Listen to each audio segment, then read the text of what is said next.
जय जिनेंद्र। तो आइए जानते हैं कि पौष दशमी के तप की क्या महिमा है और इस तप को करने से क्या फल मिलता है। पौष दशमी के दिन परम पुरुषादानी, तीन लोक के नाथ, अपार यश और कीर्ति के स्वामी, 23वें तीर्थंकर प्रभु पार्श्वनाथ भगवान का जन्म कल्याणक है और पौषवदी एकादशी के दिन प्रभु का दीक्षा कल्याणक है। पौष दशमी तप समाधि मरण की प्राप्ति के लिए किया जाता है और जीवन में हर प्रकार की सुख समृद्धि के लिए यह विशेष फलदायी है। पौष दशमी का तप कैसे करते हैं और क्या क्या क्रिया की जाती है, हम वीडियो के अंत में जानेंगे। पहले जानते हैं कि यह तप शुरू कैसे हुआ। हजारों साल पहले भरत क्षेत्र में सुरेंद्रपुर नाम के नगर में सूरदत्त नाम के सेठ थे। उनकी शीलवती नाम की पत्नी थी।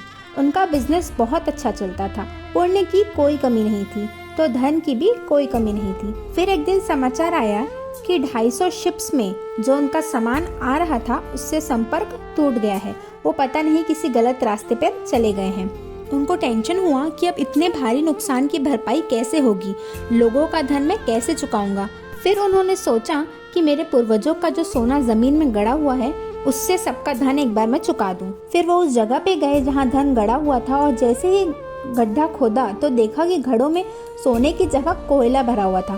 फिर एक और से तीसरा समाचार आया कि आपने जो 500 बैलगाड़ी में किराना भर के सामान भेजा था वो चोरों ने लूट लिया है। चारों ओर से सिर्फ परेशानी, अब करे तो करे क्या। उनको बहुत ज्यादा टेंशन हो गया। फिर उन्हें समाचार मिला कि गांव में आचार्य श्री देवेंद्र सुरेश्वर जी पधारे हैं। जब संकट चारों तरफ से घेर लेता है तब हर किसी को सिर्फ धर्म ही याद आता है। वे मुनिराज के पास गए और प्रवचन सुना और उसके बाद उन्होंने अपनी सारी बात उन्हें बताई कि इतना भारी नुकसान उन्हें हुआ है और कहा कि उपाय बताएं। मुनिराज ने कहा कि अभी निश्चिंत होकर घर जाओ, कल सुबह आना। मुनिराज ने रात को अधिष्ठायक देवों का आह्वान किया और कहा कि जैन शासन का ऐसा श्रावक जिसने अनेक धर्म के काम किए हैं, शासन प्रभावना के काम किए हैं, उन पर ऐसा संकट आया है, कुछ न कुछ उपाय बताएं। अधिष्ठायक देवों ने उपाय बताया। अगले दिन सूरदत्त सेठ आए, प्रवचन सुना और फिर कहा कुछ रास्ता बताएं गुरु भगवंत।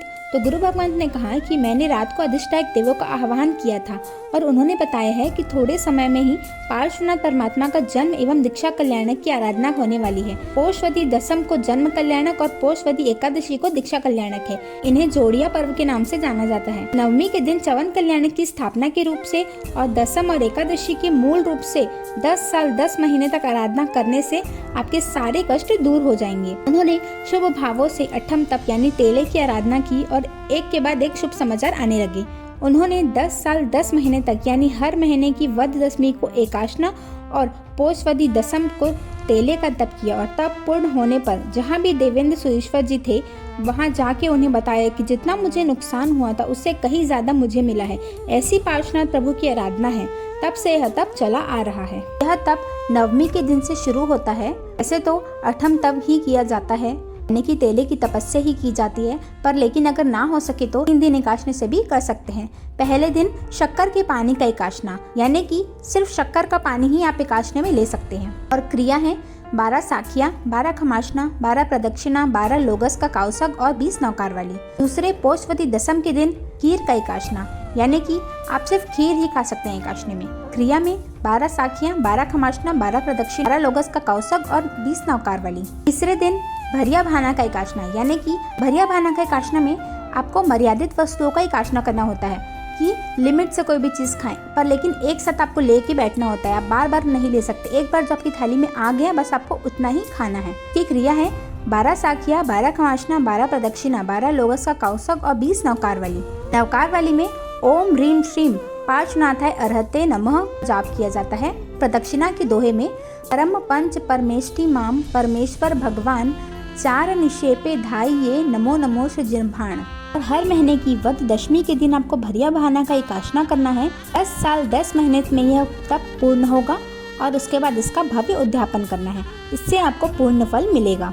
पौषवदी दशम इस बार 6 जनवरी 2024 को पड़ रही है। इस तप से समाधि मरण प्राप्त होता है और सब प्रकार की सुख समृद्धि प्राप्ति के लिए यह तप किया जाता है। तो आप भी इस तप का लाभ अवश्य उठाएं।